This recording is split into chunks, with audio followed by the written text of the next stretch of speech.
უკრაინამ ბალტიის ზღვაში რუსეთის ნავთობის ერთ-ერთ ყველაზე მგრძნობიარე წერტილზე პირდაპირ შეტევა დაიწყო. 23 მარტის გამთენიისას სამიზნე იყო პრიმორსკი, ტერმინალი, რომელიც ტრანსნეფტთან არის დაკავშირებული ლენინგრადის რეგიონში. თავდასხმამ საწვავის რეზერვუარებში ხანძარი გამოიწვია და შეაჩერა ოპერაციები რუსეთის ერთ-ერთ უმსხვილეს საექსპორტო კორიდორში. გუბერნატორმა ალექსანდრ დროზდენკომ თქვა, რომ რამდენიმე რეზერვუარი დაიწვა, ხოლო როიტერსის წყაროების მიხედვით პრიმორსკში გადაზიდვები შეჩერდა და იმ მომენტისთვის უსტუგაშიც. ეს ევდჯერადი თავდასხმა არ ყოფილა. იერიში მიიტანა უკრაინამ რუსეთის ენერგეტიკაზე შორმანძილზე დარტყმების კამპანიის ფარგლებში. ეს მოხდა პრიმორსკში, ბალტიისპირეთში, ასევე სხვა საწვავის ინფრასტრუქტურის ობიექტებზეც, მაგალითად უფას ნავთობგადამამუშავებელ ქარხანაზე ბაშკორტოსტანში, რომლის წინააღმდეგ შეტევა დაადასტურეს უკრაინელმა სამხედროებმა, როგორც როიტერსი იუწყება. რადგან შეტევა შორიდან მოხდა, პრიმორსკში გამოყენებული ზუსტი იარაღის ტიპი დამოუკიდებლად საჯაროდ ჯერ არ დადასტურებულა. შედეგი იყო ნათელი. ცეცხლი, პარალიზება და ზეწოლა რუსეთის ლოგისტიკაზე. პრიმორსკი უბრალო პორტი არ არის. როიტერის ცნობით, მას დღეღამეში მილიონზე მეტი ბარელის ექსპორტი შეუძლია და ცენტრალური გასასვლელია ურალის ნავთობისა და რუსული დიზელისთვის. უსტლუგამ, რომელმაც ზარალი განიცადა, წინა წელს 29,9 მილიონი ტონა ნავთობპროდუქტი გადაამუშავა. პრიმორსკმა კი 16,8 მილიონი ტონა გაგზავნა. ეს პასუხობს მთავარ კითხვას, რატომ არის ეს თავდასხმა ასეთი მნიშვნელოვანი?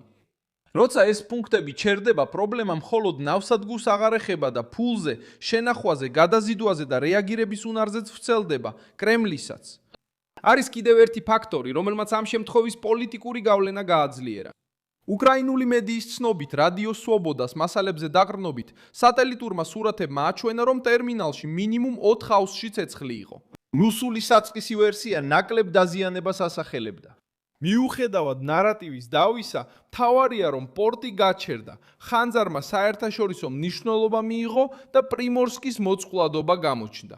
როდის და რატომ გააკეთა ეს უკრაინამ? ახლა, პასუხი ომის ფართო კონტექსტშია. მოსკოვმა გააძლიერა ბოლოდროინდელი თავდასხმები უკრაინის ქალაქებზე. AP-მ გაავრცელა ინფორმაცია თითქმის 400 დრონსა და რამდენიმე რაკეტაზე, რაც ბოლო კვირების ერთ-ერთ ყველაზე მასშტაბურ ტალღად ითვლება. უკრაინის სარდლობამ აღნიშნა მძიმე ბრძოლები ფრონტის რამდენიმე მონაკვეთზე. ზელენსკიმ როიტერს უთხრა, რომ კიევი შორმანძილზე მოქმედ შესაძლებლობებს რუსეთის წინააღმდეგ ზეწოლის შესანარჩუნებლად იყენებს. მით უმეტეს დროებითი შეღავათი დაწესდა რუსული ნავთობის შესყიდვებზე ახლო აღმოსავლეთის ომის გამო. აქ მიზეზი ნათელია. უკრაინა ცდილობს შეამციროს ფული, რომელიც რუსულ სამხედრო მანქანას მიეწოდება. როიტერსის მიხედვით, ბოლო თავდასხმებმა და შეფერხებებმა დროებით გააჩერეს რუსეთის ნავთობის საექსპორტო სიმძლავრის მინიმუმ 40%. სააგენტომ ეს სიტუაცია რუსეთის ნავთობის მიწოდებაში თანამედროვე დროის ყველაზე სერიოზულ შეფერხებად დაასახელა, ხოლო მოსკოვი თვითების გადამისამართებას ცდილობს. ეს ცხადყოფს, რომ ზიანი რეალური და სასწრაფოა, ომის ცენტრს უკავშირდება. იუსლუგაში დაზიანების შემდეგ წყაროებმა როიტერს უთხრეს, რომ რუსეთის ევროპული ნაწილის 4 დიდ ნავთობგადამამუშავებელ ქარხანას შეიძლება გადამუშავების შემცირება მოუწიოს გადაზიდვების დეფიციტის გამო. ეს საფრთხეს უქმნის საწვავის წარმოებას, განსაკუთრებით მაშინ, როცა მოთხოვნა მაღალია. ბალტიისპირეთში თავდასხმა არა მხოლოდ ექსპორტს, არამედ შიდა ლოგისტიკას, ნავთობგადამამუშავებელ ქარხნებს და რუსეთის მთავრობის მანევრის შესაძლებლობებსაც ზღუდავს. რუსეთის რეაქცია აჩვენებს, რამდენად დიდი იყო ეს დარტყმა. ხუთშაბათს პრიმორსკიმ ნავთობისა და საწვავის გატანა განაახლა, თუმცა დაზიანებების გამო ეს შემცირდა.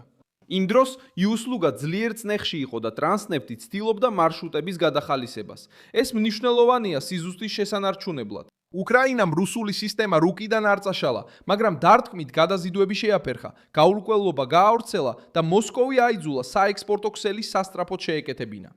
საბოლოოდ ამ შეტევის გზავნილი მარტივი და მკაცრია. უკრაინამ მხოლოდ რეზერვუარებსა და ბეტონის ნაგებობებს არ შეუტია, მან დაარტყა შემოსავალს, ექსპორტის მარშრუტს, მომარაგების ტემპს და ოპერაციულ ნდობას. ეს დარტყმა იმ კვირას განხორციელდა, როცა ევროპამ რუსულ ჩრდილოვან ფლოტზე ზეწოლა გაამკაცრა. დიდმა ბრიტანეთმა მის ძალებს მისცა ნებართვა, რომ გემებზე ავიდნენ და დააკავონ, რომლებიც სანქციების გვერდის ავლით გამოიყენება. ასე რომ სურათი ასეთია: ზეწოლა როგორც შიგნიდან, ისე გარედან. პრიმორსკი მსოფლიო სიახლე გახდა, რადგან თავდასხმა ერთდროულად აზიანებს მოსკოვის ფინანსებს, ლოგისტიკას და ძალის იმიჯს.